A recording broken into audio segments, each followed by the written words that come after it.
Hey everybody, it's Brett, your thankful carnivore. It's Sunday. We're here with my awesome wife Danielle, Carnivore Art Life on Instagram, and it's time to ask Danielle.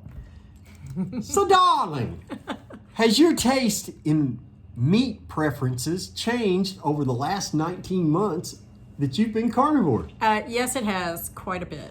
In the beginning, I still had the mindset that what I ate before was good and I had to have recipes, blah, blah, blah. I tried to recreate some things, chicken tenders using pork rinds instead of breadcrumbs, stuff like that. And a lot of it was good, but it was a big pain in the neck. We also ate a lot of steak in the beginning, thinking that, well, that was preferred, that somehow beef steak was better than ground up steak. Which is silly when you think about it. And that became tedious and expensive. And we also sometimes had steak and eggs. And so eventually the eggs went away, the steak went away, and we turned more towards ground beef.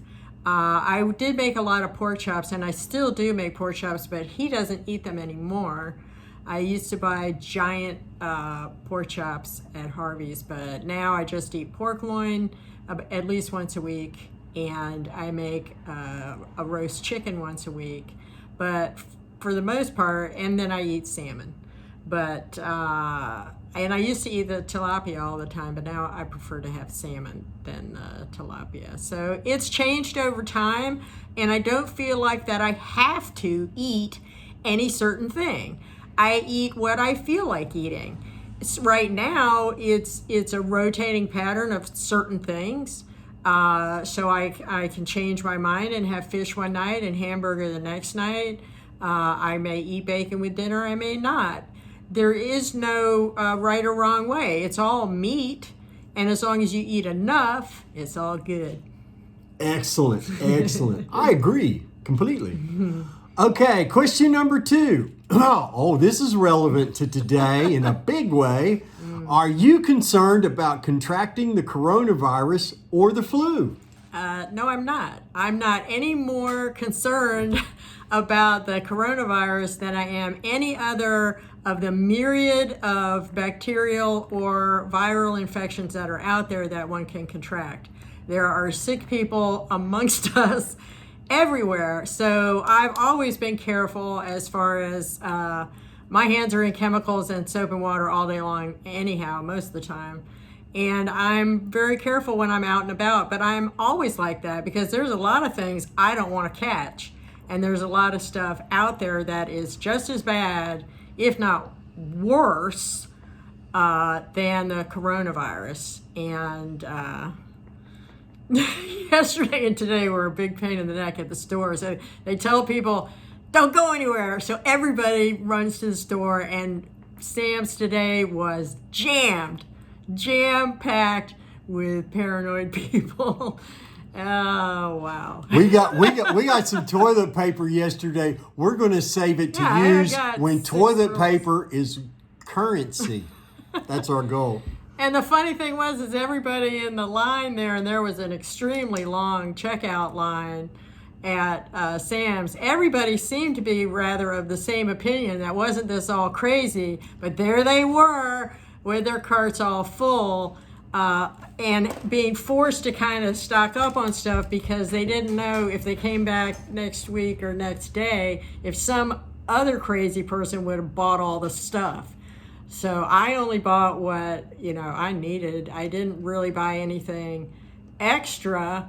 I only got what I wasn't able to get yesterday, which was my 80-20 and some 90-10. Yesterday we had to make do with some other different meat from another store. I'm telling you what, the taste and the texture were very different. Yeah, but today we got our Sam's stuff back. So. I think the big thing is our immune systems are strong. Yeah, that's another reason I'm not worried, is we're both very healthy, haven't been to the doctor in ages, haven't been sick with anything in ages, and I'm really not concerned. I haven't even had a sniffle since like November of 2018. Yeah, really not worried. Okay, next question. Has carnivore changed how you view the future? Yes. Please explain. Well, when I reached middle age and things started changing, things start sagging, you start seeing wrinkles and all the gray hair and all this stuff, and one is somewhat resigned that you're eventually gonna fall apart and be decrepit. And you can feel it happening. You can see it in your skin, you can feel it in your bones, even if you are what they consider to be a healthy person. A couple of years ago, before I started all this, when I'd gone to the doctor over my arthritis in my shoulders, they were stunned that I was not on any medications.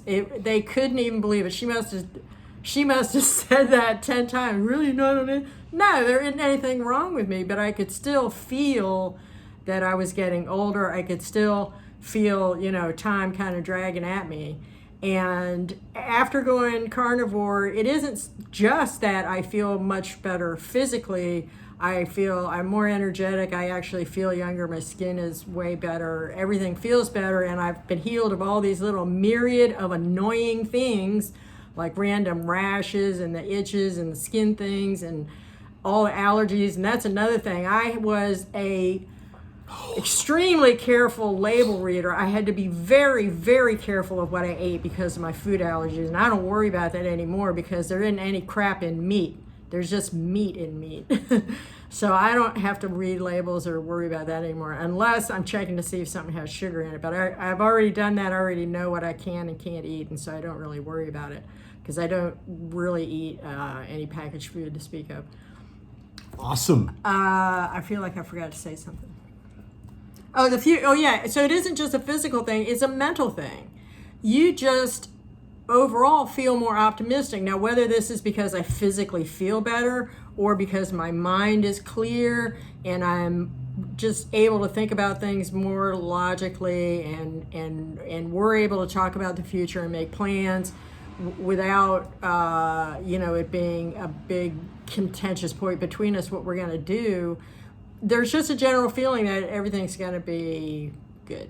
Everything's going to work out. Yeah, that whatever comes our way, we'll be able to handle it, and there is not going to be any problems. Bonus question this week. Is all of Brett's talk about libido really true? Yes, it is. I feel younger in more ways than one, and in that regard, I really do kind of feel like I did when I was not 30 or 35, but honestly, when I was maybe 20. Told ya. So yeah, that's like the greatest it's ever been, ever. So that's pretty wild. So yes, it also makes looking it also makes looking to the future a much more pleasant and exciting prospect. Listen, appreciate you all. Leave questions if you want to hear her answer a question. Yeah, please ask us some questions because otherwise we don't want to get repetitive. And I'm sure there's stuff we haven't thought of. We want to know what you want to know from her. Leave your questions in the comments. We appreciate you all so very much. Take a time out of your day to listen to us giggle and laugh. Have a fantastic day. Never forget, you've got something to be thankful for. I'll see you next week. Bye-bye.